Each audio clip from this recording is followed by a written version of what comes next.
Donc, bienvenue à tous pour ce webinaire. Donc, dans le cadre de notre réseau de biodiversité, nous organisons chaque année deux webinaires et un séminaire. Donc, le séminaire a déjà eu lieu au mois de mars et là, c'est notre premier webinaire de l'année, sur l'empreinte carbone. J'invite notre premier intervenant, donc Diana Huet de l'Association pour la transition bas carbone, à venir présenter sa présentation. Hop, merci. Alors déjà, premier test, est-ce que vous m'entendez bien? Oui, oui. Super. Eh ben, bonjour à toutes et tous et merci pour l'invitation. C'est toujours un plaisir de venir parler de comptabilité carbone auprès des différentes organisations. Je suis d'autant plus ravi que, en regardant un peu qui était présent, j'ai vu qu'il y avait une diversité de publics. Donc, je vais essayer de parler au plus grand nombre. Peut-être qu'on peut passer à la slide suivante. Alors, je ne sais pas à qui je m'adresse, si c'est à Daphné ou Amélie pour changer les slides. Voilà, parfait. Et je vais commencer par me présenter. Donc, moi, c'est Damien Huette, donc je suis le délégué général de l'ABC, donc l'Association pour la transition bas carbone. Peut-être pour les plus anciennes et plus anciens d'entre vous, vous avez connu sous le nom d'association Bilan Carbone. Voilà, ça fait maintenant 3 ans qu'on a changé de nom. Donc moi, j'ai fait, juste en 2 secondes, j'ai fait, avant de rejoindre la BCI il y a une dizaine d'années, accompagnement de politique publique sur les sujets climat. Donc j'ai on va dire une étiquette et une appétence pour tous les sujets liés aux politiques publiques, aux collectivités. Mais je travaille quand même je me soigne avec les organisations, les associations et les entreprises. Alors l'ABC qui on a été créé en 2011, donc il y a presque 15 ans maintenant, par l'Agence de la transition écologique, donc l'ADEME, et l'APCC, qui est l'Association des professionnels en conseil climat. Et notre premier objet en tant qu'association, donc une association, on est une association classique hein, de loi 1901. Notre premier objet, c'était de diffuser, développer, mettre à jour le bilan carbone en tant que tel. Donc, donc, je vous en dirai quelques mots. Quand on parle de bilan carbone côté ABC, on parlera à la fois de méthode, pourquoi et comment compter le carbone, mais également d'outils, de formation. Le sujet monté en compétences est pour nous essentiel sur ces sujets et de communauté. Il faut savoir qu'aujourd'hui, fin 2024, on réunissait 1200 organisations, donc adhérentes au sein de l'association, donc utilisatrices de nos outils. On avait à la fois des entreprises, des collectivités, des associations, quelques citoyens, puisqu'on a commencé à travailler sur le sujet individu il y a un peu plus de 5 ans maintenant avec l'ADEME en proposant et développant nos gestes climat que vous avez peut-être testés pour mesurer l'empreinte carbone à l'échelle individuelle. Voilà, donc 15 ans d'existence, beaucoup de projets autour de la comptabilité carbone et autour du bilan carbone. Je vous en ai mis quelques-uns. On est depuis le départ de la création de ACT aussi, qui est une méthodologie ADEME sur l'évaluation des stratégies de décarbonation dans la gouvernance du projet. Et on travaille aussi de plus en plus avec les acteurs de l'enseignement, qu'ils soient secondaires ou supérieurs, donc collège, lycée, université et grandes écoles. Voilà, bon, j'en dirai pas plus. Je veux bien qu'on passe à la slide suivante. Juste pour vous dire qu'on n'est pas tout seul, et heureusement, puisque travailler sur les enjeux de transition bas carbone, bah, ça prend un peu de temps. L'écosystème s'agrandit chaque année. C'est vrai que quand on a commencé à travailler sur le sujet il y a 15 ans, on était peu nombreux.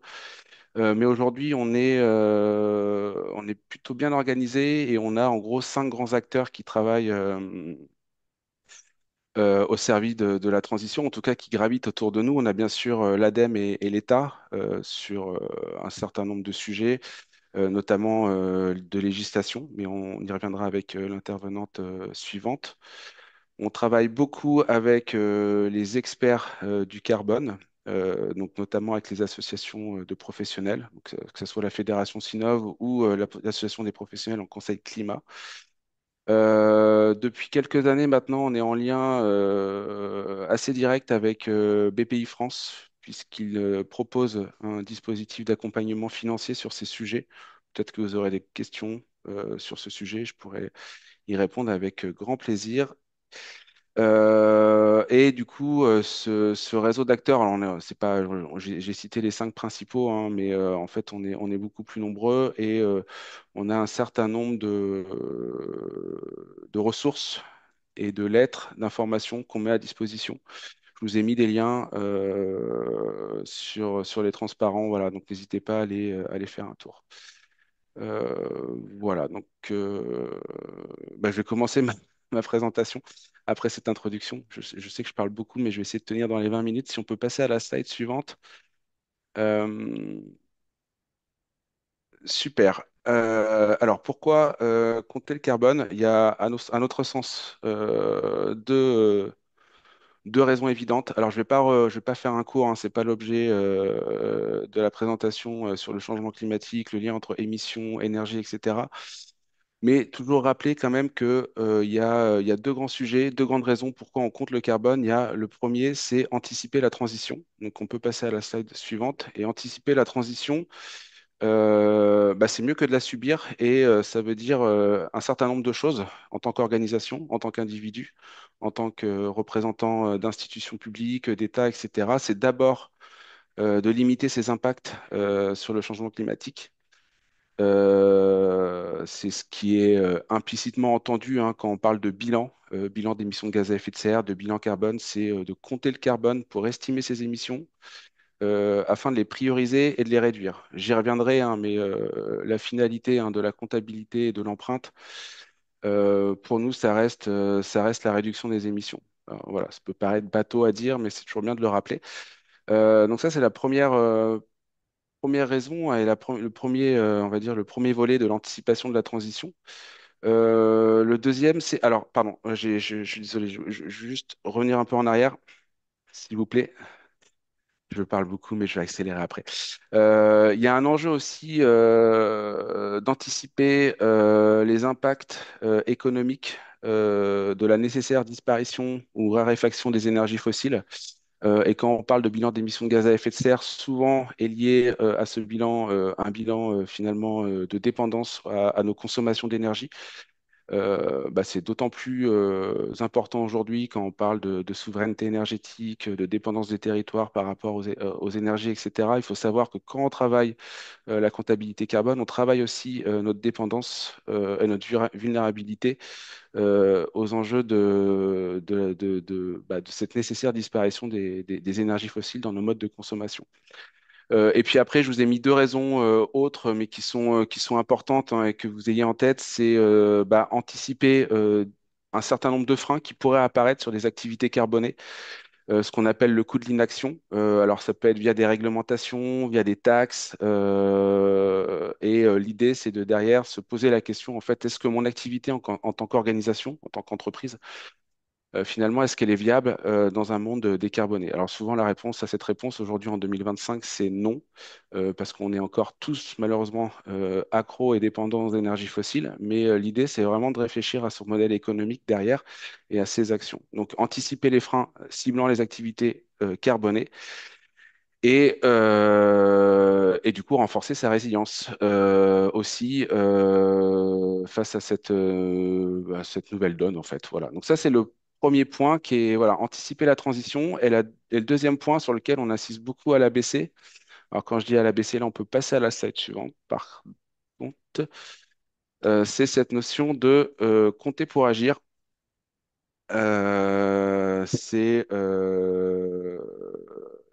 vraiment le maître mot en fait de quand l'ADEME en 2004 avec l'appui de Jean-Marc Jancovici a créé cet outil, cette ressource qu'est le bilan carbone, c'était vraiment dans l'idée de travailler l'action et non pas uniquement le reporting. Donc c'est hyper important, c'est un outil d'aide à la décision en interne et c'est un moyen à l'externe, donc auprès de ses parties prenantes, de témoigner de ses engagements. Donc retenez une seule phrase, enfin pas qu'une, mais en tout cas celle-là, ne pas déterminer un responsable des émissions, mais vraiment qui est le plus à même de pouvoir agir pour les réduire. C'est vraiment hyper important d'avoir ces notions-là en tête. Alors, si on passe à la slide suivante, voilà, juste pour vous rappeler quand même que, donc là, je pense qu'il y a une petite animation, il y a du texte qui apparaît, on peut directement l'afficher, voilà. Euh, c'est parfait. Juste pour vous rappeler que voilà, la comptabilité carbone, le sujet est de plus en plus traité, quoique assez malmené depuis quelques mois par l'actualité internationale et la géopolitique, mais enfin l'écologie de manière générale, mais rappelez quand même que la comptabilité carbone des organisations, que vous soyez une collectivité, une entreprise, une association, ce n'est pas un exercice récent. Elle est pratiquée depuis le début des années 2000 depuis en gros le début des années 2000, donc en gros depuis 25 ans, depuis un quart de siècle, pardon. Il y a trois principaux standards qui font la comptabilité carbone à l'échelle nationale et internationale. C'est tout ce qui va être lié aux normes ISO. Donc, celle qui nous intéresse aujourd'hui, c'est l'ISO 14064. Il y a bien entendu le bilan carbone que l'ADEME a créé en 2004 et qu'on porte à l'ABC depuis 2011. Et puis, pour les enjeux et les entreprises, on va dire, plutôt à l'échelle internationale, il y a aussi une méthode américaine, le GHG Protocol, qui a vu le jour à peu près au même moment que le bilan carbone. Voilà. Donc, on peut passer à la slide suivante. Depuis le départ de ma présentation, je vous parle de bilan, de comptabilité carbone. Je sais que le titre du webinaire de mémoire, il y a le mot empreinte carbone dedans. Alors, la terminologie n'est pas toujours simple. C'est toujours assez intéressant d'essayer ou de tenter de la clarifier. Nous, ce qu'on dit en tout cas à l'ABC, c'est on va partir de la comptabilité carbone qui est finalement tout le process qu'on vient de décrire, c'est-à-dire estimer ses émissions de gaz à effet de serre pour les réduire. Et à partir de là, on va pouvoir faire un certain nombre d'exercices. On va pouvoir s'intéresser au bilan d'émissions de gaz à effet de serre de son organisation, de son produit. Alors souvent, quand on fait un bilan d'émissions de gaz à effet de serre de son produit, on se rapproche ou on traite le sujet à travers une analyse de cycle de vie de produit. C'est ce que j'ai marqué dans ce graphique.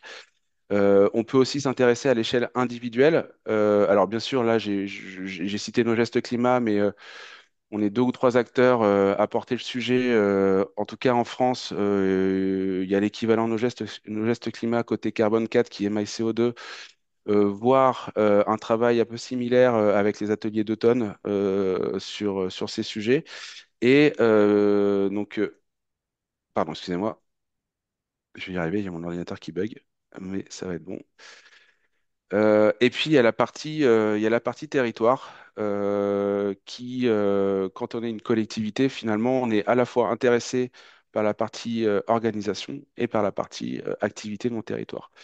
Et après, du coup, j'ai fait un petit zoom sur la partie organisation, mais voilà, il existe un certain nombre de méthodes, de standards qui se répondent, que j'ai cités tout à l'heure, le bilan carbone, le bilan GS réglementaire, le GHG protocole, l'ISO, etc.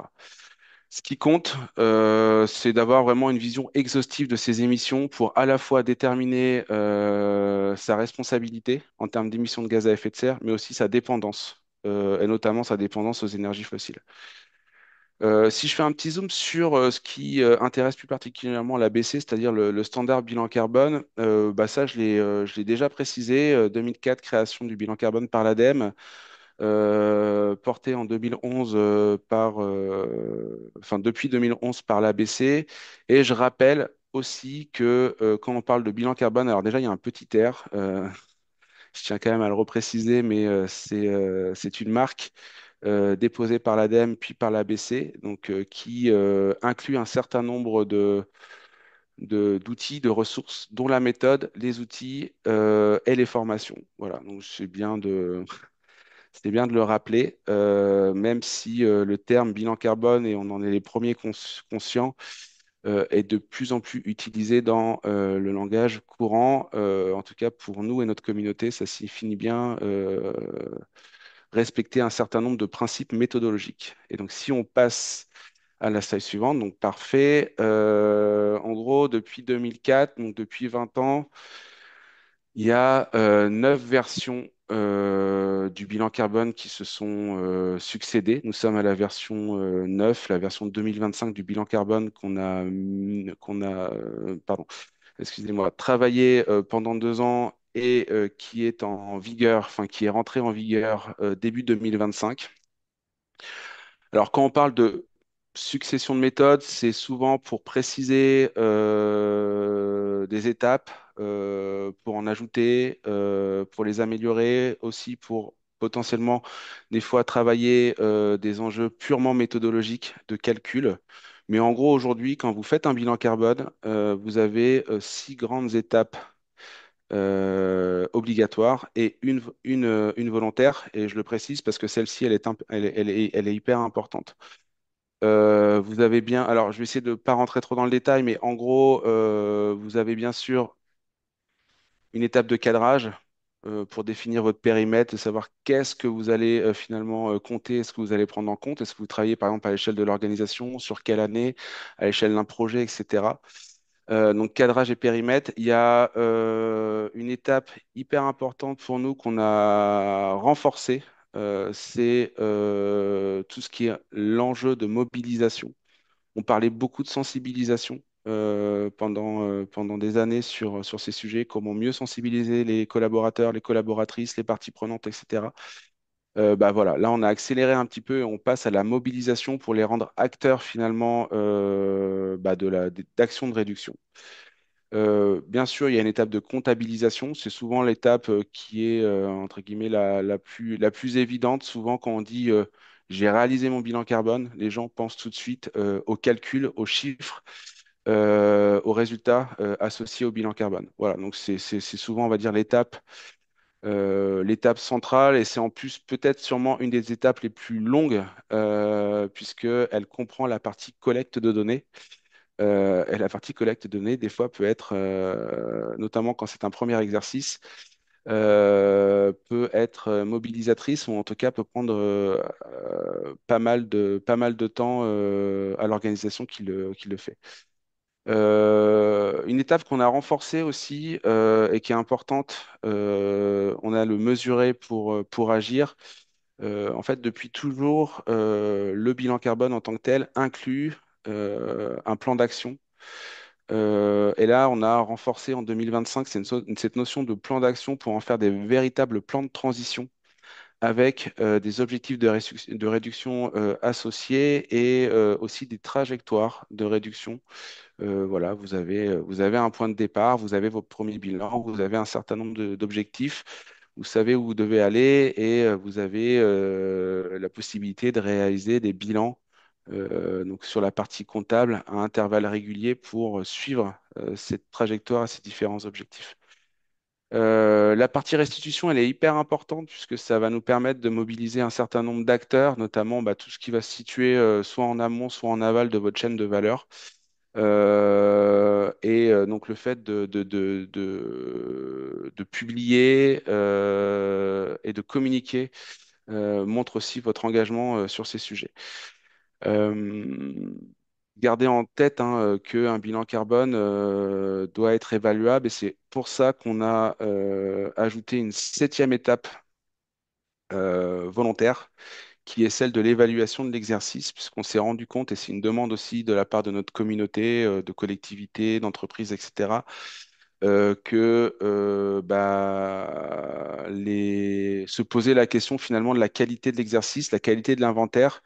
Et donc, on a développé depuis un an maintenant, avec l'appui d'un certain nombre d'experts et en partenariat avec l'Ordre des experts comptables, une méthodologie d'évaluation des bilans d'émissions de gaz à effet de serre et des bilans carbone qui permettent à tout à chacun de pouvoir évaluer son exercice. Et on est en train de développer à côté, parce qu'on aime bien l'enjeu monter en compétences, des formations autour de l'évaluation. Voilà, bah, super, il y a les formations en plus qui sont là. Bon, alors là, c'est très, je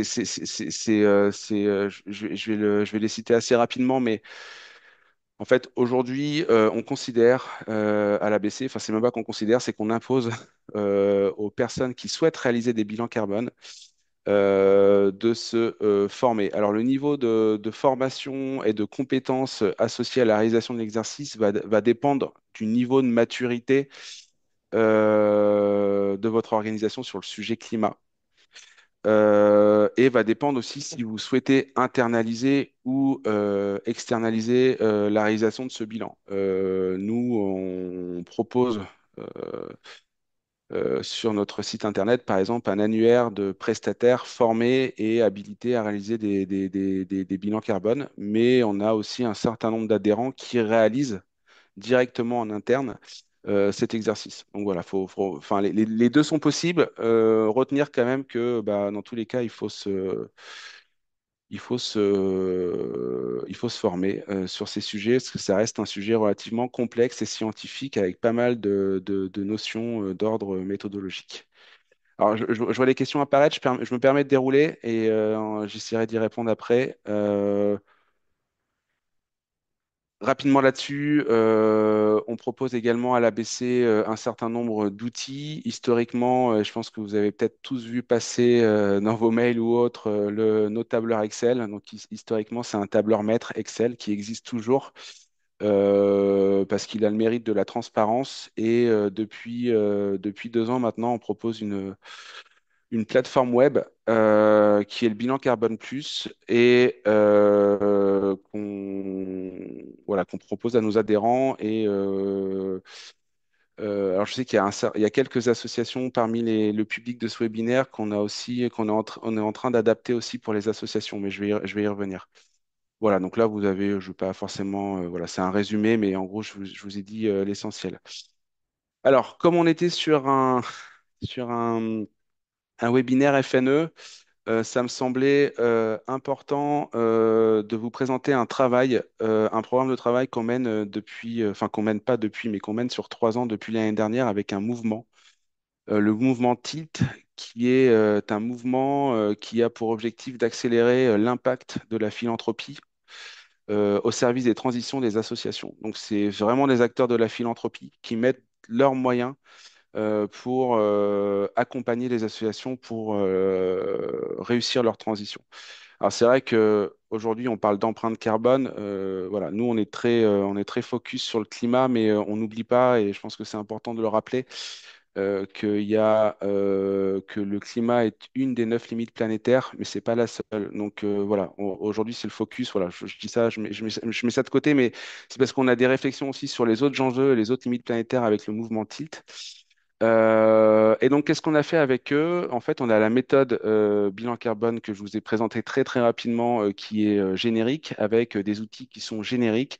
Et en fait, notre objectif, c'était d'initier un programme de travail pour adapter nos méthodes de comptabilité aux spécificités des associations.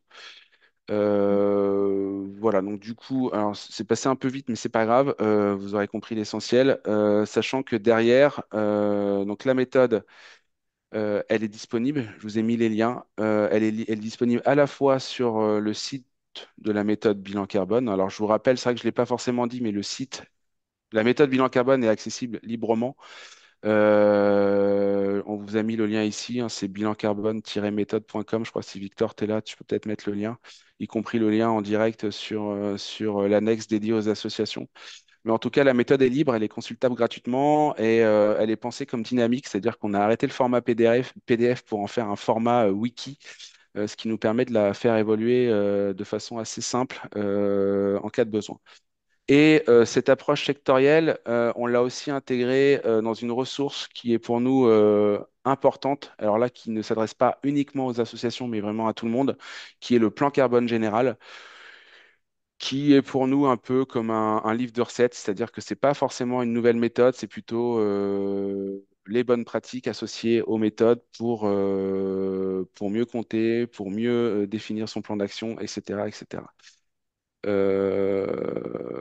Voilà. Et ce que j'ai pas dit, mais je pense que du coup, Jonathan, tu pourras en dire un petit mot, c'est qu'on est en train de travailler, nous, sur un GT spécifique sur les enjeux d'émissions à éviter, mais que, en gros, l'empreinte carbone ou le bilan carbone tel que nous, on l'entend, ne prend pas en compte les émissions séquestrées, les émissions évitées. Donc, je vous renvoie, je vous renvoie à Jonathan pour ça.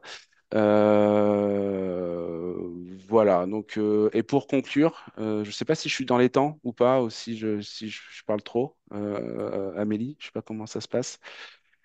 Ce serait bien de conclure, oui.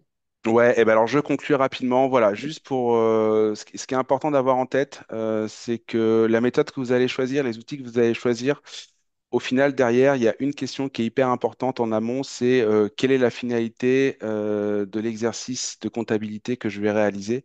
Est-ce que je suis là pour travailler ma vision stratégique? Et auquel cas, le bilan carbone et ses ressources y répondent.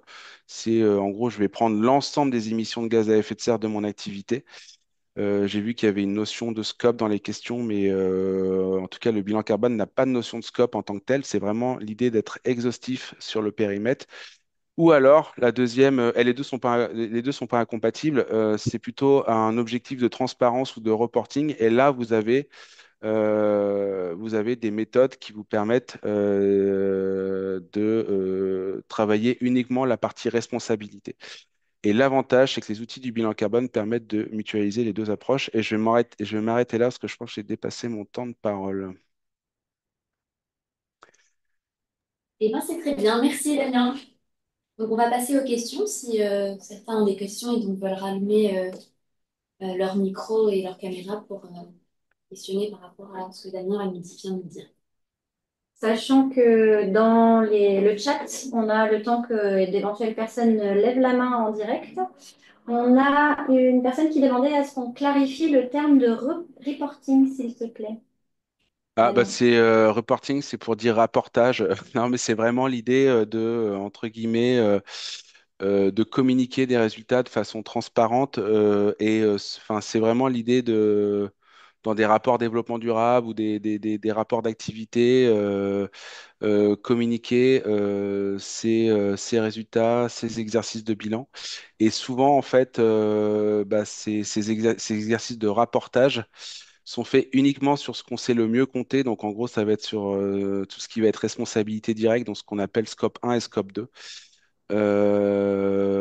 Au contraire, au contraire, on va dire des finalités plutôt à vocation stratégique, comme peut l'être le bilan carbone. Mais en gros, on publie ces résultats, voilà, à l'externe. En gros, ça, c'est vraiment l'idée de la transparence, le reporting. Voilà, je ne sais pas si je peux en dire plus. Ok, merci. Et donc pour poursuivre par rapport à la question là, qui avait été posée, auquel tu as un peu répondu par rapport à ces scopes, au final, c'est vraiment, il faut publier des résultats, comme tu disais, principalement, il y en a qui publient sur le scope 1 et 2, mais dans l'idéal, il faut publier sur tous les scopes, c'est ça? Alors, c'est exactement ça. Alors, je ne voudrais pas trop empiéter sur la présentation de la personne de la DREAL qui va suivre, mais en effet, il y a tout un volet aussi associé à la réglementation qui impose de toute façon une publication sur l'ensemble des scopes, enfin, en tout cas sur le périmètre des émissions directes et une grande partie des émissions indirectes. Donc, de toute façon, il y a cette nécessité de publier et d'être le plus exhaustif possible. C'est vrai que nous, à l'ABC, et tel que que ADEME a conçu à l'époque, il y a une vingtaine d'années, le bilan carbone, il n'y avait pas ces notions de scope. Ces notions de scope ont vraiment été inventées pour faire de la communication et du rapportage. Je vais le dire comme ça, je n'ai pas utilisé le mot reporting.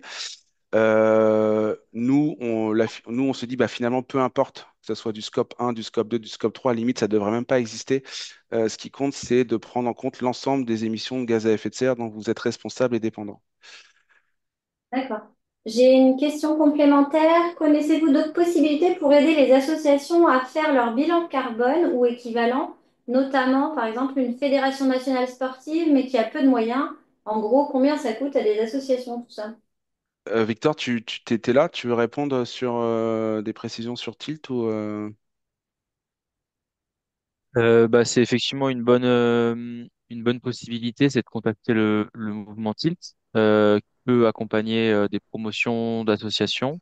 Il y a BPI France aussi, via le DIAC Décarboné Action, bon, qui est aujourd'hui en pause, mais qui devrait reprendre. Combien ça coûte à des associations de faire un bilan carbone, donc l'intégralité de la démarche, je crois que en moyenne, sans aide financière, c'est à peu près 10 000 euros. Ça devrait être un peu moins cher pour des petites structures. Et du coup, comme je disais, le mouvement, je pense accompagner financièrement. un bon pourcentage, je crois, j'ai pas les chiffres en tête, de ce coût-là. On est sur Après, 40% c'est de prise en charge de mémoire. Très bien. Et il y a quelqu'un qui souhaitait avoir une petite spécification, enfin vraiment pour bien être sûr de bien comprendre. Bilan carbone, c'est égal à empreinte carbone ou il y a des différences? C'est une bonne question. Bilan carbone, en fait, enfin, je vais répondre en tant qu'ABC, ça sera plus simple. En fait, bilan carbone, c'est une marque déposée, et donc derrière, c'est vraiment l'idée de disposer d'une approche globale avec un respect d'un certain nombre de principes méthodologiques, alors qu'une empreinte carbone, ça peut être, en vrai, hein, si je caricature, ça peut être juste la partie, on va dire, calculatoire. J'estime mon empreinte carbone, mais sans forcément de plan d'action associé derrière, sans partie mobilisation, sans partie évaluation. Donc, pourquoi j'insiste là-dessus? Parce que pour nous, c'est hyper important aussi de faire prendre conscience aux organisations qui se lancent dans ces démarches que voilà, le bilan carbone en tant que tel, et c'est aussi pour ça qu'on citait ce chiffre moyen de 10 000 euros, c'est 6-7 étapes consécutives, mais derrière, c'est aussi un plan de transition, c'est de la mobilisation. Voilà, c'est pas juste la partie calculatoire. Voilà. Mais dans tous les cas, empreinte et bilan carbone, au contraire enfin, normalement, la logique, quand vous faites une notion d'empreinte, vous êtes en approche globale, c'est-à-dire que vous allez prendre en compte aussi les émissions indirectes. Typiquement, quand on parle d'une empreinte carbone d'un territoire, au contraire d'un inventaire territorial des émissions de gaz à effet de serre, où vous allez vous intéresser qu'à l'approche territoriale. Quand vous faites l'empreinte carbone de votre territoire, vous êtes censé vous intéresser aux émissions liées à vos importations, donc en gros à vos modes de vie, à vos modes de consommation. Donc c'est pas la réponse n'est pas si simple que ça, si ce n'est que bilan carbone pour nous c'est la définition d'un standard. Euh, Bien. voilà. Eh ben, merci beaucoup, Damien. Merci Damien, on va passer à la présentation suivante.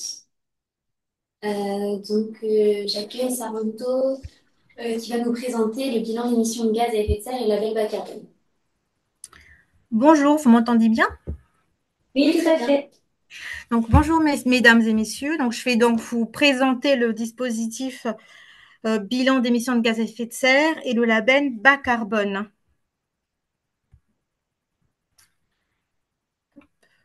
Très bien, merci. Commençons par le BGS. Donc, ce dispositif, régi par le Code de l'environnement, consiste en l'évaluation des émissions nationales directes et indirectes de gaz à effet de serre d'une organisation sur une activité. Donc, ça reprend un peu la question tout à l'heure, donc les fameux scope 1, scope 2 et scope 3. Répartis par poste d'émission, dont le but, en fait, c'est d'identifier des actions de réduction de ces émissions et de pouvoir ainsi les mettre en œuvre. Pourquoi réaliser un BGS? Donc déjà pour se conformer à une obligation, mais pas que, puisque cette obligation permet aux structures concernées de participer au nécessaire effort national et européen d'atténuation du changement climatique, de maîtriser des postes de coûts, notamment énergétiques et de matières premières, qui a été aussi évoqué par l'intervenant précédent, qui sont promis à une forte hausse dans les années à venir. Et donc, le BGS permet également de mettre en avant les actions mises en place par la structure et pour valoriser son image. Sont concernées par ce dispositif les personnes morales de droit privé employant plus de 500 personnes, c'est-à-dire les associations et les entreprises qui ont une obligation de publier un BGS tous les 4 ans. Sont concernées également les personnes morales de droit public assorties d'une obligation de publication d'un BGS tous les 3 ans qui regroupe tous les services de l'État, les collectivités territoriales de plus de 50 000 habitants, ainsi que les établissements publics de plus de 250 agents. Il est également néanmoins possible pour les structures volontaires de réaliser un BGS. Donc ainsi, en région Centre-Val de Loire, on compte environ 150 obligés, donc les obligés qui sont suivis par l'ADREAL parce que les services de l'État sont gérés au niveau national. Donc la partie BGS de services de l'État, c'est pas géré chez nous. Le non-respect de l'obligation de réalisation d'un BGS fait encourir aux obligés une sanction pécuniaire pouvant aller jusqu'à 50 000 euros et 100 000 euros en cas de récidive. Quel est le rôle de l'ADREAL dans tout cela? Donc, au sein de ce dispositif, l'ADREAL a pour rôle d'assurer le contrôle de la réalisation des BGS par les obligés et une fois les BGS réalisés, de contrôler les BGS sur le fond, mais également sur la forme. On sensibilise également et on guide les structures dans sa démarche de réalisation de BGS. Donc, vous avez à disposition sur cette diapositive, le cas échéant, les ressources utiles, notamment l'adresse mail pour nous contacter notre département. En passant maintenant au label bas carbone, donc le label bas carbone, c'est un label délivré par l'État au titre de projets bien déterminés, des projets d'évitement des émissions de gaz à effet de serre grâce à des changements de pratiques sectorielles et de stockage de carbone à travers les puits naturels tels que les forêts et les sols. Il est précisé que le label vient en complément des efforts de réduction d'émissions des gaz à effet de serre liés aux activités propres à la structure qui acquiert le label. La priorité étant la mise en œuvre de la séquence éviter, réduire et compenser. Le label bas carbone a 3 objectifs. Donc, c'est de certifier la qualité des réductions d'émissions et l'impact des projets, de favoriser l'émergence dans des secteurs d'activité variés de projets qui vont au-delà de la réglementation et des pratiques usuelles avec un principe d'additionnalité, c'est-à-dire que les réductions d'émissions ne peuvent être reconnues que si elles sont additionnelles par rapport à une situation de référence. Le label sert aussi à flécher, à aider ceux qui désirent racheter des carbones, à flécher des financements vers ces projets à travers des accords de gré à gré entre les porteurs de projets et les financeurs. Et le cadre du label ne fixe pas le coût de tonnes équivalent CO2 épargné ou évité.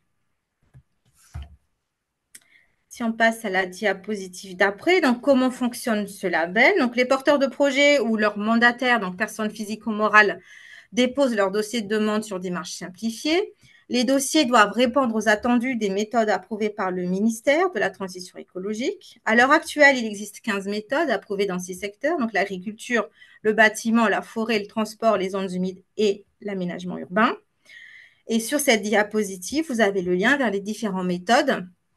Et je pense qu'il y a aussi la possibilité de la voir à travers le chat, si je ne me trompe pas.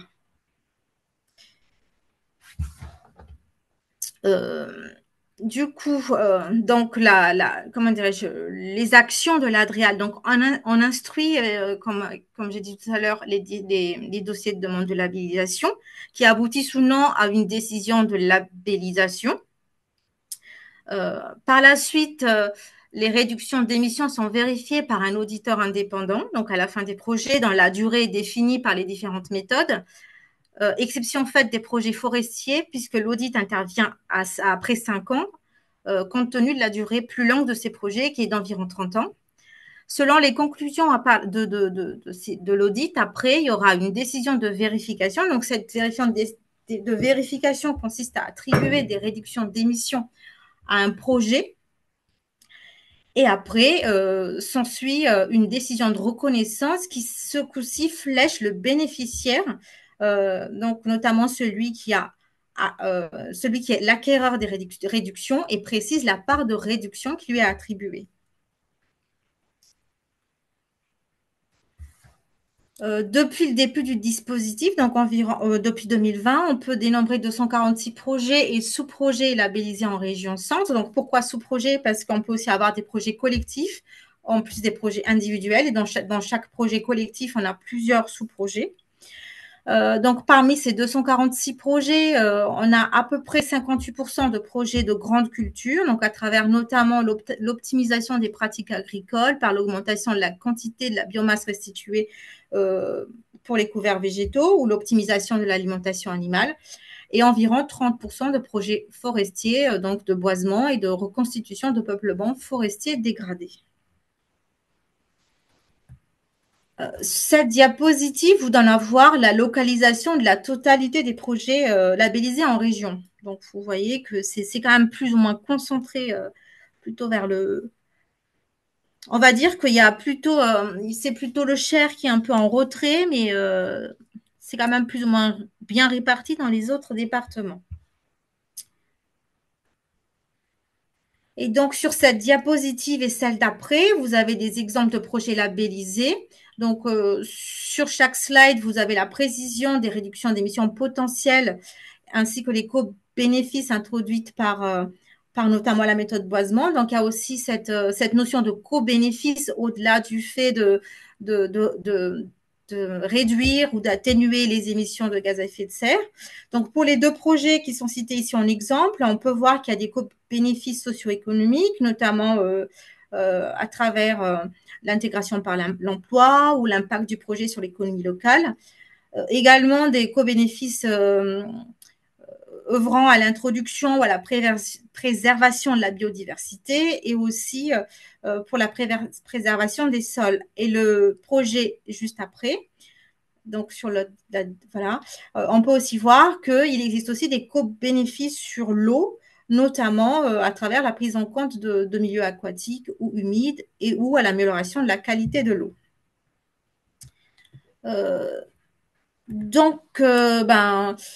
J'en ai fini pour ces présentations. Donc, vous avez, si vous souhaitez avoir plus d'informations sur le label sur cette diapositive, le lien vers le site national du label bas carbone. Et puis, si vous avez des questions, on va essayer de répondre à vos questions. Merci Saranto. Et on va passer aux questions. Donc, n'hésitez pas à prendre la parole ou à poser vos questions dans le chat. Alors, j'ai déjà une question dans le chat d'Isabelle Flamand.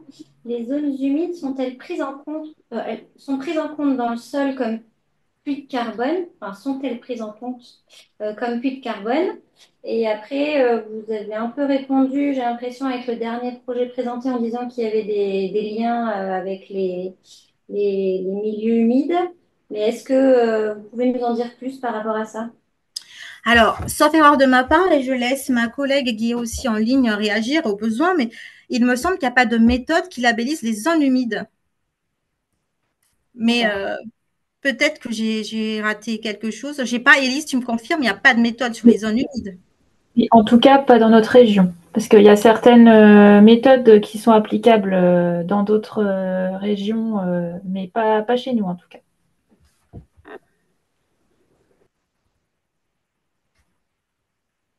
Alors, autre question dans le chat. Est-ce que ces dispositifs sont activés dans toutes les DREAL? Non, justement, ce que vous dites, il y a des spécificités régionales, c'est ça?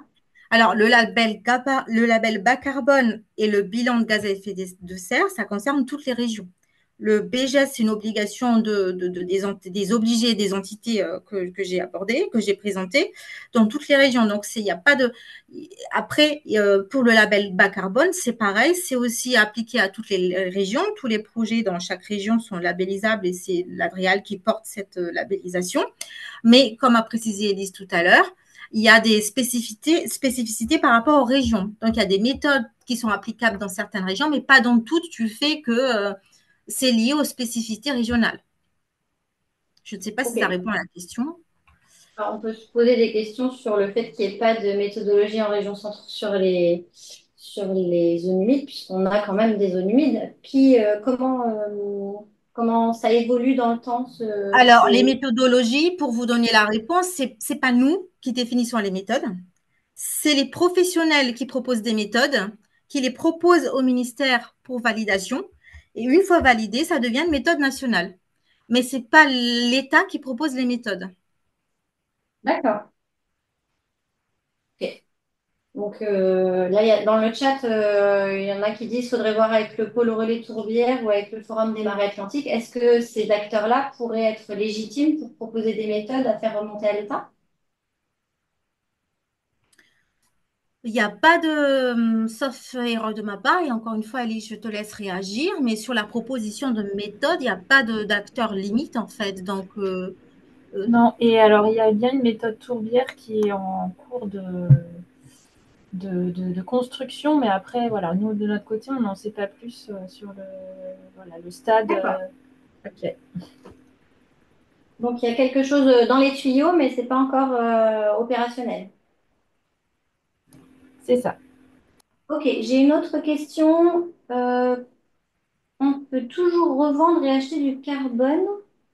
Ça, c'est une question. Mais monsieur Leleu, est-ce que vous voulez ouvrir votre micro et peut-être expliquer ce que vous entendez par là dans votre question? Ouais, j'ai certainement mal expliqué. Il y a quelques années, il y avait des attitudes délictueuses autour de l'achat et de revente autour du carbone. Et c'est surtout la deuxième partie qui m'intéresse, en fait. Si vous pouvez me D'accord. répondre, comment, euh, est-ce que ça existe toujours, là, les trafics autour du carbone? Et d'autre part, comment une zone humide ou un lac peut absorber plus de gaz carbonique qu'une forêt? Alors, il faut aussi différencier les choses. Donc, il y a toujours le marché quota carbone qui est Voilà, lié c'est aux ça. obligations obligations de certaines structures à épargner du carbone. Ah Donc, oui, c'est pas du tout lié au label bas carbone. Si, quand même, mais pas toutes les activités. Il y a juste sur la partie obligation, c'est la partie déplacement en avion, des choses comme ça. Mais le marché du quota du CO2, c'est à part. C'est-à-dire que les entreprises qui ont l'obligation d'épargner des CO2 ne peuvent pas faire appel au label, sauf quelques exceptions, notamment, comme je vous ai dit tout à l'heure, ah, je suis euh, tout mélangé, là. l'aviation ou... Alors, D'accord. voilà, c'est donc il y a juste deux compensations obligatoires possibles. Donc, c'est les émissions des gaz à effet de serre liées au vol à l'intérieur du territoire national. D'accord. Les émissions liées à la production d'électricité à partir de combustibles fossiles dont le plafond a été rehaussé par décret en cas de mesure sur la sécurité, pardon, en cas de menace sur la sécurité d'approvisionnement en l'électricité sur le territoire national. C'est uniquement ces deux exceptions. Mais le marché du CO2 lié au quota carbone est complètement à part. Donc, ça n'intervient pas ici. D'accord. Et si vous pouvez me Et la répondre, pourquoi une deuxième zone... question, C'est comment par une Allez-y, rapport allez-y. zone humide ou un lac peut absorber plus de CO2 qu'une forêt? Donc, nous, la façon dont on comptabilise l'absorption, c'est lié aux méthodes. Tout ce qui tourne autour du label, c'est à travers les méthodes. Donc, concrètement, comment c'est possible? Je suis incapable de vous l'expliquer. Mais en tous les cas, euh, pour les océans et les mers, c'est plutôt à travers les phytoplanctons Oui, ou tout ce qui est faune et flore à oui, l'intérieur, voilà, en sous-marin. Mais pour la partie zone humide, par contre, je ne sais pas, je ne sais pas si Élise, toi, tu as des informations, mais nous, en fait, dans le cas du label, on applique les méthodes. Bon, j'ai ouais. pas plus d'informations, ça rentre. Une forêt, autre dans le autant chat. c'est évident pour une forêt, autant c'est pas évident pour le reste, quoi. Alors, c'est évident, oui et non pour une forêt, parce que nos forêts, comme elles sont plus ou moins malades, elles, hélas, Ah oui, elles font de moins en moins office de puits de carbone, mais évidemment, mais ce qui est plus flagrant et aussi à une part négligeable, en fait, qui sont absorbés par nos milieux marins. d'accord. Merci. J'ai une autre remarque. Gabriel Roustan qui nous dit, j'ai pu voir que le label bas carbone fait actuellement l'objet d'une révision. Quelles en seront les principales évolutions? Alors, effectivement, il y a une révision qui est en cours. Au stade actuel, comme c'est une révision, nous, on a plus ou moins les évolutions possibles, mais comme c'est en cours de révision et c'est en cours comment dirais-je, d'échange au sein du ministère des... Il nous est difficile aujourd'hui de s'avancer sur les modifications possibles. Mais en tous les cas, on a certaines idées, mais je, je préfère que pour la bonne compréhension des choses, et en plus, je ne sais pas trop dans quel pas de temps ces modifications vont rentrer en vigueur, qu'on reste encore sur cette version-là, si ça ne dérange pas la personne qui a posé la question.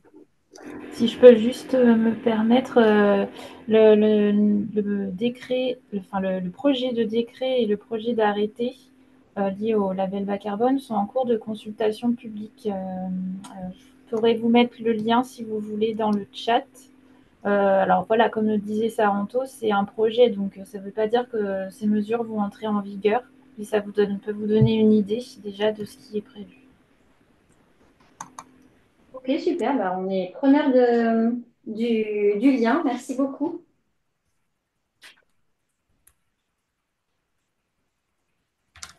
On a encore une dernière question, si il y a des questions dans la salle. Non, il y avait juste des réactions sur justement la captation de carbone par les ondes humides, mais pas de nouvelles questions. S'il n'y a pas de nouvelles questions, on va passer à la prochaine présentation. Donc, merci Saranto. Et donc, j'invite Jonathan à venir prendre la parole. Je vous en prie. Merci. Merci beaucoup. Bonsoir à toutes et à toutes. Donc, je vais me présenter. Donc, Jonathan Guyot, je suis ingénieur forestier de formation. Aujourd'hui, je prends la parole à titre personnel. J'ai été à la fois sur le terrain à l'international justement pour travailler sur toutes ces questions de crédit carbone, mais également aussi travailler pour une ONG de développement solidaire qui vendait des crédits carbone. Et il y a quelques années de ça, j'ai cofondé All for Trees, qui est un collectif d'associations de préservation et de restauration des forêts, on a vraiment animé tout un travail sur est-ce que finalement la compensation carbone est un bon outil pour financer des projets de préservation et restauration des forêts. Donc c'est vraiment ces conclusions-là que je vais vous partager aujourd'hui. Donc déjà un petit peu pour comprendre cette notion de compensation carbone, je pense qu'il est vraiment important de distinguer deux concepts qui n'ont pas du tout la même approche. La première, c'est la démarche de compensation des émissions de gaz à effet de serre des entreprises, comme ça a été tout à l'heure précisé par Saranto de l'Adréal. Et il y a ce triptyque j'évalue, je réduis et je compense. Donc il y a la démarche, on va dire, de compensation des émissions de l'entreprise et ensuite le mécanisme de certification carbone qui permet de générer des unités, des crédits carbone ou comme pour le label bas carbone, des unités qui vont permettre d'évaluer ce qui a été évité en termes d'émissions, séquestré, et finalement, ça devient un outil pour financer des projets qui vont dans le sens de réduire ou augmenter le puits de carbone. Donc ça, c'est important. Et quand je vais vous partager là, donc, toutes les conclusions qui sont issues d'un groupe de travail qu'on a animé de 2019 à 2021, ou auquel la BC a pu aussi participer, il y avait beaucoup d'opérateurs terrain, donc principalement des ONG, mais également des experts carbone comme l'ABC, Carbone 4. Et on s'est un petit peu retrouvés ensemble pour se dire, est-ce que ce dispositif-là est pertinent, notamment dans le cadre de financement de projets à l'international de préservation et restauration des forêts. Et en fait, on s'est rendu compte à travers de ce travail de limites conceptuelles. Ce sera pour la diapositive suivante. Il y a beaucoup de limites conceptuelles à l'approche de compensation de carbone. Et finalement, il y en a une qui est assez flagrante. C'est une limite physico-chimique. On va émettre là tout de suite une tonne de CO2 en prenant un avion. Ça va prendre quelques heures. Et on pense qu'en fait, il va y avoir une équivalence avec une tonne de CO2 séquestrée par les forêts, par exemple. Et en fait, on ne prend pas en compte énormément d'externalités sur cette tonne de CO2 qui est issue finalement d'énergie fossile principalement, qui était un CO2 stocké sur du long terme et qui a certainement eu peut-être aussi des impacts socio-écologiques qu'on ignore. Et puis, cette tonne de CO2-là va pas être absorbée directement par la forêt ou même l'océan. Donc déjà, elle va aller dans l'atmosphère, puis une partie va être absorbée par les écosystèmes terrestres. On parlait tout à l'heure des zones humides, tourbières, mais également les forêts, les mangroves et l'océan. Et le problème dans l'océan, c'est que le CO2 se dissout, ça acidifie, et donc ça a d'autres contraintes pour la biodiversité et le fonctionnement de l'océan. Et en fait, il y a une part qui reste quand même dans l'atmosphère. Tout n'est pas absorbé, tout ne va pas. Cette tonne de CO2 va rester en partie quand même dans l'atmosphère, à peu près environ 50%. Et la durée de vie de ce CO2 dans l'atmosphère, on parle même de durée de demi-vie, plutôt, c'est plutôt aux alentours de 100 ans. Donc voilà, on a vraiment un système où on cherche à trouver une équivalence entre j'émets une tonne, je compense une tonne en finançant un projet, mais finalement, cette limite est conceptuelle et n'est pas représentatif du fonctionnement de la biosphère. Et il y a ensuite d'autres limites conceptuelles sur la slide suivante qui sont beaucoup plus liées, par contre, là, ce coup-ci, au mécanisme de certification carbone des projets. Alors, Saranto le disait, hein, il y a cette question de l'additionnalité. Et finalement, l'additionnalité, dans de nombreux cas, c'est très, très compliqué de démontrer qu'elle n'aurait pas eu lieu sans projet ou sans financement. C'est toujours, voilà, faut que ça soit additionnel. Euh, des exemples que j'ai pu voir moi sur le terrain, alors à la fois en tant que plutôt en tant qu'auditeur à une époque, c'était des projets de préservation de forêt à l'international où on estimait qu'il y aurait potentiellement une route qui va se construire et cette route, bon, il y a l'empreinte de la route qui va nécessiter la déforestation, mais toutes les activités agricoles qui vont se développer et qui vont déforester aux alentours de la forêt. Mais en fait, on se rend compte qu'on lit vraiment dans des boules de cristal et que parfois la décisionnalité est compliquée à mesurer et on fait des estimations qui ne sont pas réalistes. Les fuites, alors ça peut arriver dans certains cas, dans certains contextes, pareil, c'est finalement on empêche de couper une forêt à tel endroit et en fin de compte, on va financer cette préservation de cette forêt, mais pour le développement des pratiques agricoles, eh ben, il va falloir quand même se nourrir et on va les couper à un autre endroit et donc c'est ce qu'on appelle les fuites. Ça aussi, c'est des choses parfois qui sont compliquées à maîtriser, à mesurer et donc il y a toujours des limites assez conceptuelles à la mesure de la réduction des émissions d'un projet carbone à l'échelle d'un territoire. Et puis, d'autres notions euh, de double comptabilité, finalement, qui réduit? Est-ce que c'est le pays acheteur ou l'entreprise qui achète les crédits carbone ou le vendeur, finalement, qui fait des efforts pour améliorer ses pratiques? Donc, il y a toujours un peu ce problème à qui appartient, à qui est la responsabilité. Et je pense que c'est ce que disait Damien au départ, à qui est la responsabilité de réduire les émissions et qui se l'approprie par cet acte d'achat. Donc ça, c'est des premières limites conceptuelles.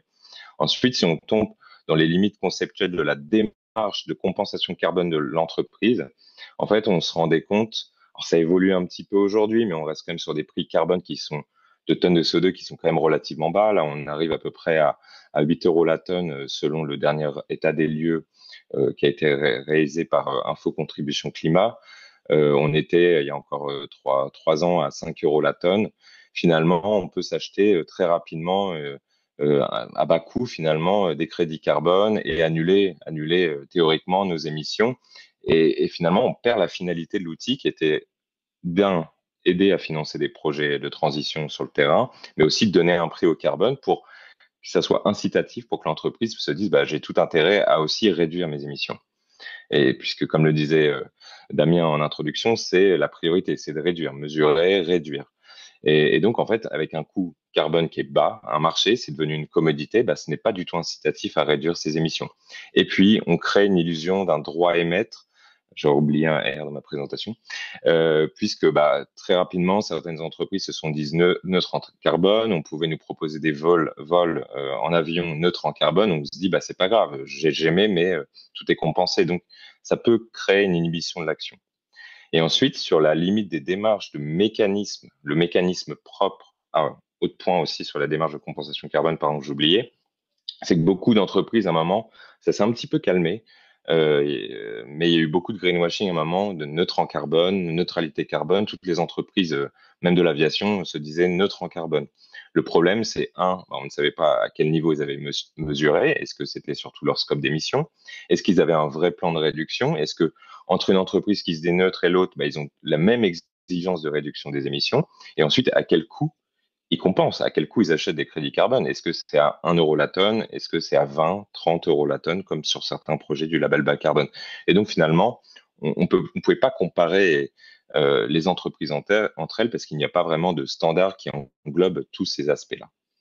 Et ensuite, dernier point, donc sur les limites, là, qui sont encore conceptuelles au mécanisme propre de certification carbone. Donc, comment, en tant que porteur de projet, j'évalue les réductions, les séquestrations d'émissions carbone, donc toutes ces méthodologies qu'il faut mettre en place, comme la méthodologie du label bas carbone, bah, tout ça a un coût, parce qu'il faut certifier, il faut mettre en plus en place ce projet, et souvent, en fait, le coût de la certification par rapport au prix du marché faisait que c'était un marché qui permettait pas vraiment de financer les projets, et c'était une des premières limites pour les porteurs de projets, notamment à l'international, c'était de se dire, mais en fait, ça ne va pas couvrir le coût de développement de nos projets. Et un autre aspect, là, on s'en est rendu compte, alors, moi, sur le terrain, déjà en 2010, on se rendait compte que dès qu'on enlevait cette notion de carbone, les populations locales trouvaient tout de suite des solutions beaucoup plus adaptées pour réduire la déforestation, la dégradation des forêts. Dès qu'on s'extrait de cette notion de carbone, on trouve des choses qui sont beaucoup plus cohérentes en termes de changement de pratiques agricoles, notamment. Et en fait, en faisant tout ce travail avec l'ensemble des acteurs de ce groupe de travail, on s'est rendu compte que finalement, le carbone on présente souvent le carbone et des co-bénéfices, et ben nous, on s'est rendu compte qu'en fait, non, le carbone est un bénéfice d'un bon projet. Et souvent, ce carbone-là, il se fait au détriment des impacts socio-économiques et de biodiversité dans de nombreux cas. Et donc finalement, on arrive en synthèse, peut-être la slide suivante. Donc nous, on avait une approche, on va dire, opérateur de terrain. Il y avait peu d'études qui montraient, d'études scientifiques qui montraient un peu les limites des mécanismes de crédit carbone, et c'est sorti très très récemment, hein. Une des premières qui m'avait marqué, ça revient un petit peu à cette question de est-ce que finalement tous les projets forestiers peuvent être certifiés, pourquoi on n'a pas non plus des projets en zone humide et tout. En fait, il y a une étude en 2021 qui s'est rendu compte que 80% des projets, des forêts finalement, des sites carbone forestiers ne seraient pas financièrement viables. Donc, en fait, on se rendait compte que c'était un outil qui ne permet pas vraiment de financer tous les enjeux autour de la préservation et de la restauration des forêts. Et là, il y a une étude qui est sortie en 2024, il y a quelques mois, hein, publiée en octobre, qui s'est rendu compte que moins de 16% des crédits carbone qui ont été émis par l'ensemble des projets, hein, le corpus de projets qu'ils ont étudié, avaient vraiment réduit des émissions, et que notamment sur la question de la gestion forestière améliorée, donc améliorer les pratiques sylvicoles, ce qui est un vrai sujet aussi en France aujourd'hui. On a un problème de malforestation, comment adapter la gestion forestière. Et en fait, il n'y a aucune émission statistiquement significative. Et voilà, ils appellent tout de suite à revoir complètement ce mécanisme qui aujourd'hui n'est pas du tout adapté aux enjeux notamment de transition sur le terrain. Et ensuite, il y a un autre sujet que je trouvais intéressant de vous illustrer, c'est qu'on parle beaucoup de ce carbone. Donc c'est un prisme en fait, finalement, c'est une façon de regarder le fonctionnement de notre société, les enjeux de transition. Et il y a le rapport conjoint de l'IPBES, donc qui est l'équivalent du GIEC pour la biodiversité, et le GIEC, qui en 2021 ont fait un rapport conjoint.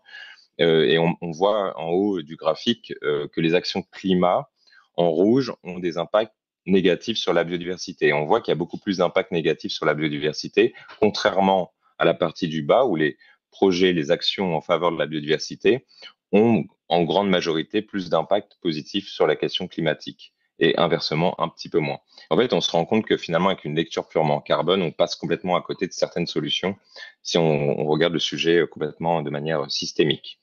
Et alors, on fait ce constat et ensuite on lance un deuxième groupe de travail. À ce moment-là, on se dit ok, si le carbone n'est pas la bonne métrique pour évaluer un bon projet, quels sont ces indicateurs? Et donc sur la slide suivante, on vous illustre encore cette notion d'impact. Qu'est-ce qu'un bon projet? Comment on fait en sorte de s'assurer qu'un projet a un impact à la fois socio-économique sur la biodiversité? Et en fait, on se rend compte une nouvelle fois, en faisant tout ce travail avec des experts de terrain, là pour le coup, que le climat reste un co-bénéfice d'un bon projet.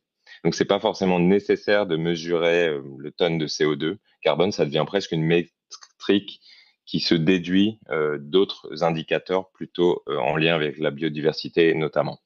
Et en fait, on se rend compte que ce qui est beaucoup plus important pour un bon projet, c'est notamment les enjeux socio-économiques et les accès aux ressources, alors notamment à l'international, ressources en bois, ressources alimentaires. Et c'est ça qui va faire que le projet va avoir un impact, va limiter la déforestation, va permettre de préserver les forêts, mieux les gérer, voire les restaurer. Donc voilà un petit peu le constat. Et donc l'idée maintenant, c'est de vous présenter un petit peu comment on peut dépasser ce cadre carbone. Donc sur la slide suivante, je vous refais un petit peu cette synthèse. On se rend compte finalement que la compensation carbone a de nombreuses limites. C'est un outil qui n'est pas du tout adapté pour l'atteinte de la neutralité carbone au sens global. Et en fait, finalement, c'est un outil, on s'en rend compte encore aujourd'hui, c'est un outil qui mobilise très peu de financement pour les acteurs. Alors, je parle principalement des acteurs de l'intérêt général. Je travaille beaucoup plus avec les acteurs de l'intérêt général, les ONG. Ça capte pas mal de financement avec dans le secteur privé des entreprises. Il y a aussi un marché, alors pas pour le label bas carbone, mais pour les autres crédits carbone, il y a aussi un marché de broker. Donc c'est une commodité qu'on s'achète, qu'on se rachète, sur lequel on peut se faire des marges. J'ai vu moi à l'époque où je vendais du crédit carbone des marges à plus de 200%, donc qui vont pas au bénéfice du terrain, hein, qui vont plus au bénéfice d'une certaine spéculation. Et en fait, on se rend compte aujourd'hui, et c'était déjà le cas il y a 10 ans, mais encore aujourd'hui, il y a peu d'acteurs ONG qui mobilisent la finance climat, la finance carbone, les mécanismes de crédit carbone. Et donc, notre question, c'est de se dire, finalement, si un outil n'est pas adapté à cette complexité des enjeux, ne répond pas vraiment aux besoins et ne répond pas aux besoins de différents acteurs. On ne peut pas le voir comme une solution simple, unique. Et alors, à ce moment où on mène toutes ces réflexions-là, il y a aussi un groupe de travail animé par Carbone 4 qui commence à réfléchir à dépasser un peu cette notion de compensation. Et on en vient à se dire, de la compensation 1 moins égale 0, ça ne fonctionne pas, ce n'est pas scientifiquement rigoureux. Parlons de contribution et faisons en sorte que ça soit un vrai levier de réduction des émissions des entreprises et aussi un vrai levier de contribution et de financement de projets sur toute leur diversité qui existe. On parlait tout à l'heure de préservation des zones humides, chose super importante. Alors, à ce moment-là, donc, sur la slide suivante, Carbone 4, finalement reprend ce sujet, ce triptyque, mesurer, réduire, compenser, et commence à l'ancrer dans une complexité beaucoup plus représentative de ce que sont les émissions carbone. Donc, on parle même pas là de l'aspect mesuré que nous a présenté Damien, mais vraiment la partie de comment on va réduire et comment on peut aider d'autres, que ce soit à réduire. Cette notion de contribution, c'est aider d'autres à contribuer à cette neutralité carbone mondiale qui doit se voir dans une dimension collective. Et donc, ils définissent 3 piliers. Alors là, je vous les mets, comme ça, vous pourrez voir ce rapport. L'autre slide est beaucoup plus informative sur la complexité de ce schéma. On n'est plus dans un triptyque 1 moins 1 égale 0. On est beaucoup plus dans, on a des leviers en tant qu'entreprise pour réduire nos émissions, contribuer à l'augmentation des puits de carbone dans ma chaîne de valeur ou hors de ma chaîne de valeur. Et il faut faire à peu près tout en même temps, surtout en essayant de réduire au maximum ces émissions. Donc là, pareil, c'est un super rapport à identifier. Et là, se poser pour nous la question de dire, OK, comment on va définir cette contribution pour qu'elle soit juste et qu'elle ne permette pas d'annuler mathématiquement des émissions. Donc, sur la slide suivante, nous, on s'est dit, voilà, finalement, au départ, le crédit carbone, c'était une façon de financer des projets, certes, mais c'était aussi une façon de mettre un prix sur quelque chose qui est assez intangible, c'est le prix carbone. Et peut-être qu'une meilleure façon pour vraiment avoir un effet levier sur la réduction, c'est pour une entreprise de fixer un prix carbone interne, évolutif dans le temps. Et ensuite, comme ça, vous savez, c'est presque une taxe en fait. Finalement, vous vous auto-taxez. Pour l'instant, cette taxe n'existe pas, mais elle pourrait demain à venir au niveau de l'État. Elle n'existe pas. Vous imposez cette taxe pour orienter votre réduction. Parce que finalement, si vous ne faites rien, on le voit sur la courbe jaune, votre budget carbone va augmenter. Si vous commencez à réduire à un niveau, on va dire 45% d'émissions, il va stagner. Mais par contre, si vous commencez à avoir une réduction d'émissions drastique, assez exigeante, il va diminuer. Et finalement, c'est un coût pour l'entreprise, ce budget carbone, parce que c'est quelque chose soit qu'ils décident d'investir dans leur propre transformation. Ce budget carbone, ils peuvent très bien le mobiliser dans leur transformation, mais c'est aussi quelque chose qu'ils peuvent utiliser pour financer d'autres acteurs, des agriculteurs, des forestiers, à faire leur transition, à développer des alternatives. Et donc, nous, on s'est dit, finalement, ce prix carbone interne évolutif est une bonne façon de se dire, j'ai mon empreinte carbone, que j'ai mesurée avec rigueur grâce à la méthodologie du bilan carbone, par exemple. Je me fixe un prix évolutif et c'est de là, je vais essayer d'investir sur ma transition et une partie contribuer à soutenir des projets divers et variés. Et au départ, on se disait, voilà, est-ce que c'est le bon levier? Mais aujourd'hui, il y a des entreprises qui utilisent ce mécanisme pour piloter leur transition. Et enfin, l'autre aspect, c'était de se dire, est-ce qu'on est obligé de forcément corréler la contribution à une mesure carbone du projet? C'est très compliqué de mesurer ce qu'un projet forestier va éviter en termes de séquestration, en termes d'absorption. Est-ce qu'on peut finalement se dire, je calcule ma contribution à partir de mon empreinte carbone, avec par exemple un prix interne du carbone qui est évolutif. À travers ça, je décide de soutenir des initiatives en faveur du climat, du changement climatique, de l'adaptation, mais aussi de la préservation des écosystèmes, océans, terrestres, sans forcément rechercher d'équivalence, parce que cette équivalence carbone, comme je vous l'ai dit, elle n'a fait pas forcément sens. C'est pas forcément l'impact recherché sur le terrain. Et autre point, valorisons notre contribution sans mettre en place d'équivalence par rapport à notre empreinte forêt pour éviter ces jeux de 1 moins égale 0. On était en 2020 quand on faisait ces propositions devant un panel d'acteurs.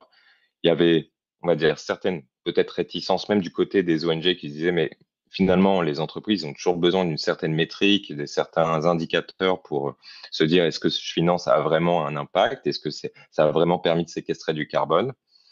Et là, je peux vous le dire, c'est qu'on est en 2025 et là, il y a une semaine, on vient de lancer un fonds qui va permettre à tout un réseau d'entreprises, d'un secteur, de contribuer. Et ils se sont imposés de contribuer à hauteur d'un prix carbone qui se sont fixés, qui est vraiment l'équivalence de leur empreinte carbone, mais surtout de ne jamais communiquer sur cette équivalence carbone pour ne pas faire du greenwashing et avoir vraiment une démarche de contribution. Et en face, ils vont soutenir des projets de préservation et restauration des écosystèmes marins, terrestres, pour et par les populations locales, et jamais ils ne chercheront à avoir cet indicateur en retour du nombre d'équivalents carbone qu'ils auraient pu réduire ou capter. Et donc, je trouve ça super intéressant aujourd'hui de se dire qu'on peut changer le paradigme. Ça peut être toujours un levier de réduction, mais ça peut être aussi un levier de contribution. Le tout, c'est d'éviter euh, ce- ce- d'attendre des projets qui mesurent absolument du carbone, parce que parfois on est complètement à côté de la plaque et on ferme beaucoup de projets à ce genre de mécanisme. Et surtout ne pas faire d'équivalence avec son empreinte carbone, parce que c'est pas la neutralité ne s'atteint pas à une échelle individuelle, c'est bien une échelle collective. Et donc pour conclure sur ce sujet, et 20 minutes c'est toujours un petit peu court pour expliquer tout le fond de la complexité de ce sujet. Moi j'aime bien cette citation, c'est que pour chaque problème complexe, il existe une solution simple, directe et fausse. Et pour le coup, la compensation carbone en a été une, et on doit aujourd'hui le faire évoluer collectivement. Merci Jonathan pour ta présentation. Et donc maintenant, on va passer à un temps d'échange. Donc n'hésitez pas si vous avez des questions à prendre la parole. Alors, en attendant qu'on ait du monde qui éventuellement lève la main, j'ai noté quelques questions dans le chat. Euh, Par rapport à un moment, ce que tu as dit, Jonathan, que le coût carbone était de 8 euros la tonne. Comment on identifie ce coût carbone de 8 euros? Comment ça se calcule? Alors, c'est le prix moyen d'achat. On pourrait même pas dire de vente, prix moyen d'achat. Il y a plein de rapports qui existent. Alors, il y a le rapport Info Contribution Climat, Info CC pour les intimes, qui publie chaque année à l'échelle de la France finalement un petit peu cette métrique, le nombre d'opérateurs, le nombre. C'est là que vous verrez qu'en fait les opérateurs sont principalement des entreprises. Il y a une ONG. Et il y a d'autres rapports internationaux comme l'écosystème marketplace. Et ça, vous pouvez trouver les métriques par type de typologie de projet, par typologie de territoire. Voilà. Donc ça, c'est disponible. Comment on fixe le prix du carbone? Malheureusement, ça devrait être fixé par le prix sur le terrain, voilà, ce qu'il va falloir investir pour transformer les pratiques sur le terrain pour qu'elles soient beaucoup plus vertueuses. Mais en fait, on est sur un marché de commodité. Si vous, en tant que consommateur, donc acheteur, entreprise, vous avez besoin d'acheter 1000 tonnes, et que je vous dis, voilà, il y a des tonnes qui sont à 30 euros ici et d'autres qui sont à 1 euro ici, votre choix peut être vite réglé si vous le regardez d'un point de vue purement économique. Et donc, les prix sont vraiment tirés par le bas pour ça, en fait. C'est un marché de commodité. Ok. Tu peux rappeler le site, s'il te plaît, sur lequel on a justement ces informations-là? Info CC, Info CC. D'accord, on va Info essayer de retrouver. CC, écosystème marketplace international. On va le noter et on le remettra dans les outils à remettre à disposition à la suite de ce webinaire. Autre question, est-ce que tu as des exemples de projets néfastes car orientés vers plutôt, enfin, pour le carbone finalement? Est-ce que tu parlais de projets néfastes? Est-ce que tu peux nous citer des exemples ou pas? Il y a des très bons rapports qui sont sortis si vous tapez un petit peu. Alors, je suis désolé, je vais parler du label bas carbone, mais si vous tapez un petit peu sur Google des rapports publiés, notamment par Canopé sur le label bas carbone, on voit que finalement, on peut vite financer des projets qui sont plus des monocultures où derrière l'additionnalité est quand même complexe. On l'a vu aussi en en milieu tropical, hein. Il y avait des projets parfois qui étaient vraiment en forêt, des transformations en monoculture. Ça a commencé comme ça avec les premiers mécanismes. Il y aura toujours des très bons projets, hein. Faut pas le nier, hein. Il y en a des très bons, peut-être pas assez bien valorisés malheureusement, mais aussi des projets qui ne sont pas forcément. Euh, ah oui, contribution neutralité carbone. Ça a changé, effectivement. Info CC. Mais voilà, il en existe. Mais aussi, il y a tous ces projets fantômes. Ils appelaient ça les crédits carbone fantômes. C'était des projets qui finalement ne réduisaient pas les émissions de carbone liées notamment à la déforestation. Il y en avait beaucoup. Parce que l'additionnalité avait été basée sur des choses. La ligne de référence, on appelle la baseline dans le jargon, était un petit peu surévaluée. Et donc, voilà. Mais des projets néfastes, il y a eu aussi à une époque, ça se fait peut-être un peu moins maintenant, mais de l'appropriation des terres, des populations autochtones avec l'achat de crédit carbone, il y a eu beaucoup. J'aborde moins ce sujet-là parce que ça existe, mais je dirais comme tout mécanisme, on peut avoir des dérives. Moi, nous, on regarde vraiment d'un point de vue opérateur. Est-ce que c'est un outil que beaucoup d'acteurs peuvent utiliser justement pour que ça soit pertinent? Et aujourd'hui, notre constat, c'est que non, très peu finalement. Et beaucoup d'acteurs lucratifs qui n'ont pas forcément l'intérêt général en ligne de mire. Ok, merci. Il y avait une question, comment vendre du crédit carbone? Alors ça va dépendre. Alors le label bas carbone, ça c'est une bonne chose pour le coup. On peut pas avoir d'intermédiaire, c'est du gré à gré.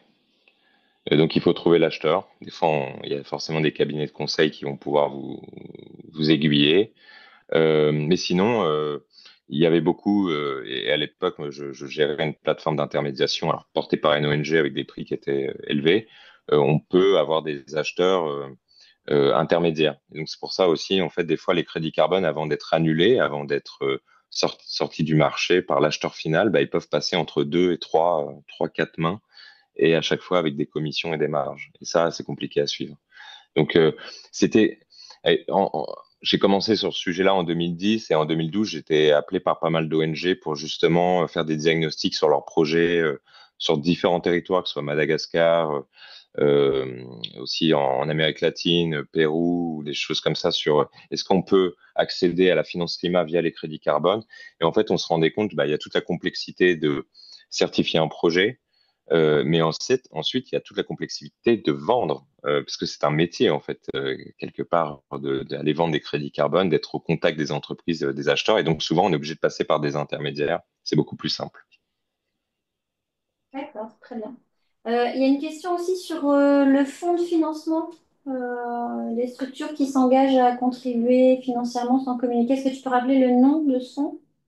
Alors non, pour l'instant, je ne peux pas. Il y aura, si vous me suivez sur LinkedIn, je pense qu'on communiquera dans quelques semaines. Pour l'instant, je laisse la primeur à notre partenaire d'annoncer ça, mais pour le coup, voilà, ça fait un an qu'on est en discussion et c'est super intéressant de se dire, voilà, ce sont des entreprises qui, pour le coup, voilà, vont avoir quand même des complexités à réduire leurs émissions et sont dans une démarche de transition. C'est un réseau d'acteurs qui sont en transition et s'impose quelque chose que personne ne voulait faire il y a quelques années, où tout le monde avait peur de dire à une entreprise, mais OK, vous pouvez soutenir des projets, mais un, vous n'attendez pas de mesures carbone d'équivalence des projets que vous financez, et deux, vous ne communiquez surtout pas sur l'équivalence, et c'est eux qui s'imposent ça, et ça, je trouve ça admirable, et je pense que aujourd'hui, en tant qu'ONG, il faut qu'on porte un peu plus ce message finalement, d'aller dire, voilà, en fait, on peut convaincre des entreprises justement de s'extraire de cette notion carbone. Alors, à l'échelle de leur empreinte, ils peuvent garder cette métrique, c'est important qu'ils la réduisent,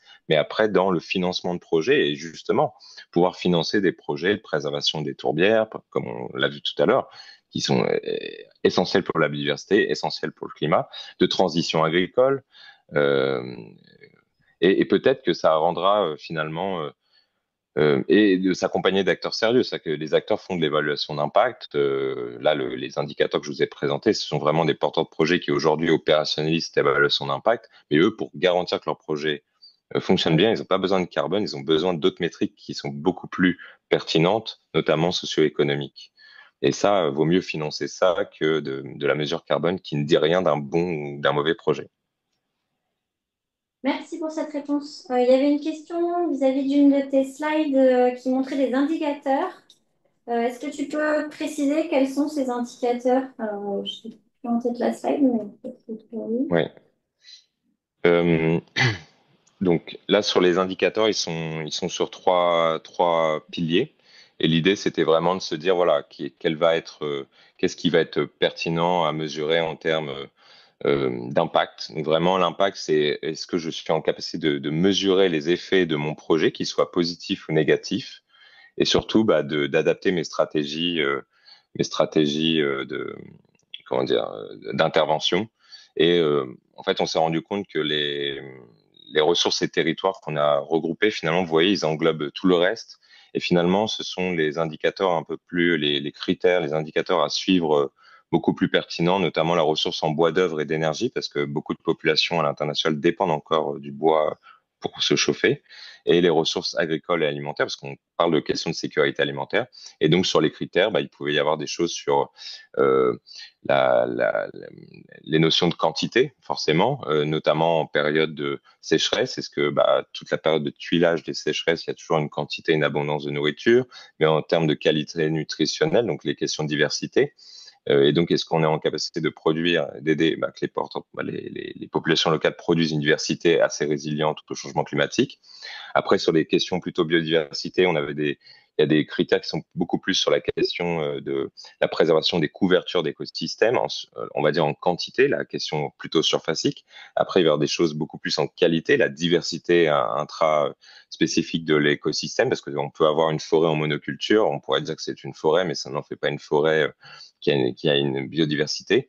Et donc, ils ont construit tout ça, toute une série d'indicateurs. Et là, ce projet s'opérationnalise depuis 1 an et demi, là, sur le terrain, directement auprès des porteurs de projets pour adapter les indicateurs et les outils. Et en fait, ça crée une boîte à outils. C'est que ça sert à rien de prendre les 55 indicateurs d'impact pour mesurer la pertinence de son projet, mais c'est peut-être d'en sélectionner 5-6 qui sont pertinents pour suivre l'évolution de son projet et peut-être réviser de temps en temps sa stratégie d'intervention. Donc, on a pris toute la diversité des projets, des interventions. Après, chaque porteur de projet réadapte les critères et les indicateurs qui sont pertinents. Et donc, pour le coup, je vous invite à suivre le travail qui est mené par All for Trees là-dessus, qui continue énormément ce travail maintenant plus sur le terrain. Est-ce qu'il est possible d'accéder à la liste complète des indicateurs dont tu as parlé? Non, non, elle est vraiment réservée au groupe de travail. Donc, c'est vraiment les acteurs du groupe de travail parce qu'elle est, comment on appelle ça?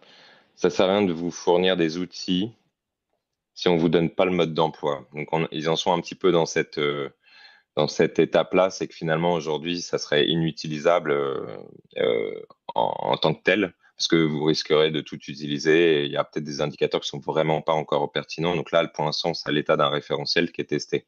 Et ensuite, ils recherchent des financements actuellement justement pour pouvoir diffuser beaucoup plus largement et former à l'utilisation de ces indicateurs. Donc pour l'instant, elle n'est pas du tout disponible. D'accord, merci. Une autre question, qu'est-ce que tu penses du 1% climat? 1% pour le lire. Donc je ne connais pas. Moi, je travaille pour le 1% pour la planète, mais ça ne fait pas. On ne fait pas de 1% pour le climat, mais ça peut donner des idées.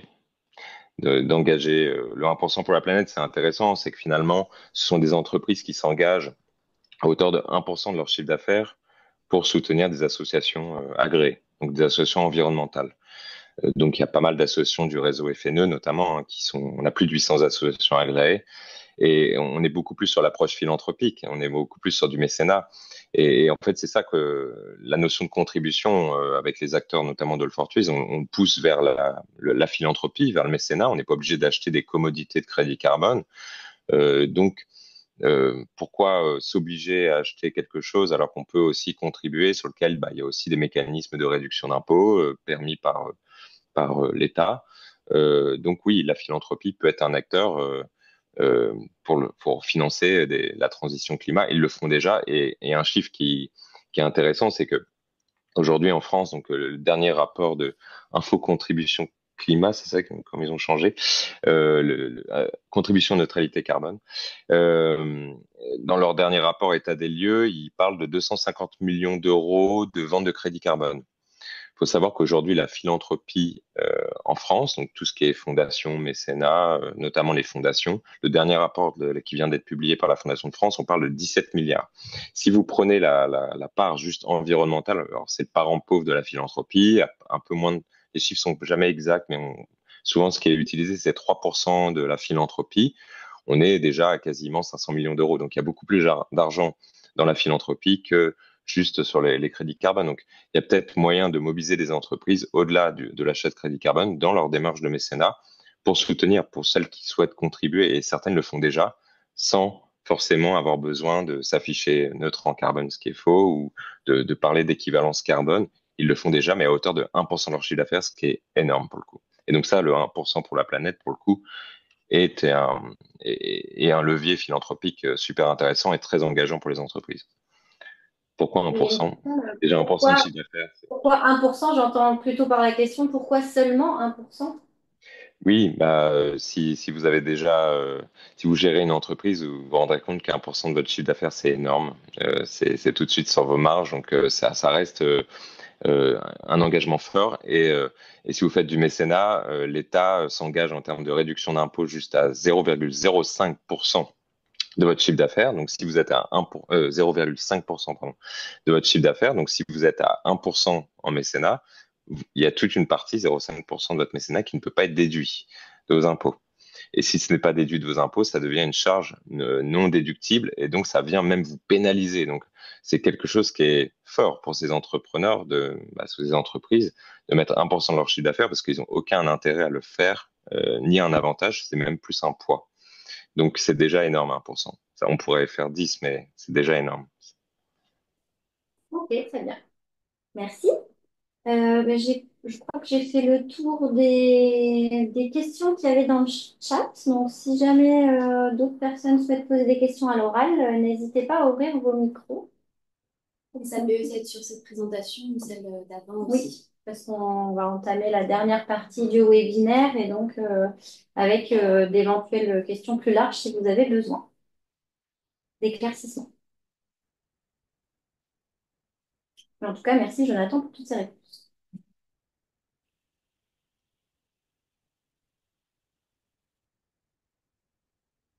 Non, on n'a pas d'autres souhaits de poser des questions?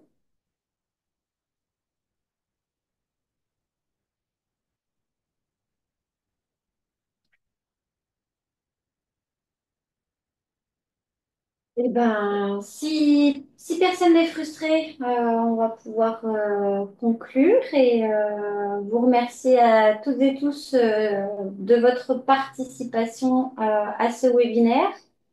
Euh, Donc, vous pouvez retrouver donc, les webinaires qui ont été faits ou séminaires précédemment, donc, notamment par exemple celui sur les forêts qui a eu lieu au mois de mars.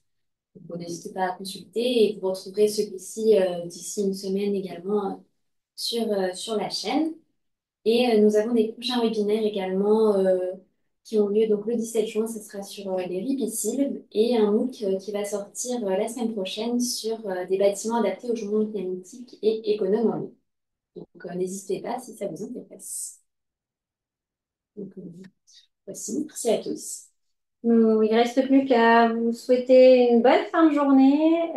Merci encore d'avoir participé à ce webinaire. N'hésitez pas à prendre plus d'informations sur notre site internet et à nous suivre sur les réseaux sociaux, Facebook et LinkedIn notamment. Et merci encore à tous les intervenants d'avoir pu participer, prendre du temps pour venir nous éclairer sur les questions du carbone. Merci beaucoup à vous. Merci à vous. Au revoir. Au Bonne fin de revoir. journée.